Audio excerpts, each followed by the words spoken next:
এবারের বিপিএলে প্লেয়ার ড্রাফটের আগেই দুঃসংবাদ পেল বাংলাদেশের ক্রিকেটাররা। পারিশ্রমিক কমে যাচ্ছে বাংলাদেশের প্লেয়ারদের।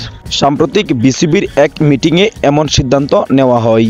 এতে বিপিএলে যুক্ত হওয়ার জন্য কপাল খুলে যায় বাংলাদেশের প্লেয়ার সাব্বির রহমানের। কেননা কম টাকায় যেহেতু একজন প্লেয়ার কেনা যাবে, তাই সাব্বির রহমানকে কেউই হাতছাড়া করতে চাইবে না এবারের বিপিএলে।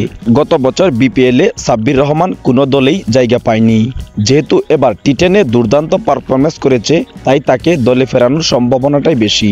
আর একটি প্লাস পয়েন্ট হচ্ছে পারিশ্রমিক কম টাকা। এই পারিশ্রমিক কম টাকার জন্যই সাব্বির রহমানকে যে কেউ দলে ফেরাতে চাইবে। আর আমিও মনে করি সাব্বির রহমানকে একটা সুযোগ দেওয়া প্রয়োজন, কারণ বাংলাদেশের ঘরোয়া লিগগুলোর মাঝে বিপিএল একটি অন্যতম আসর। এখান থেকে বাংলাদেশের প্রয়োজনীয় প্লেয়ার উঠে আসে জাতীয় দলের জন্য। তাই সাব্বির রহমানকে যদি আরেকবার এখানে সুযোগ দেওয়া হয়, তাহলে তিনি তার জাত চেনাতে চেষ্টা করবেন এবং আশা করি আবার বাংলাদেশ জাতীয় দলের হয়ে খেলবেন। সুপ্রিয় দর্শক, আপনারা কে কে চান সাব্বির রহমান আবার জাতীয় দলে খেলুক? তারা অবশ্যই কমেন্ট বক্সে কমেন্ট করে আপনাদের মতামত জানিয়ে যাবেন।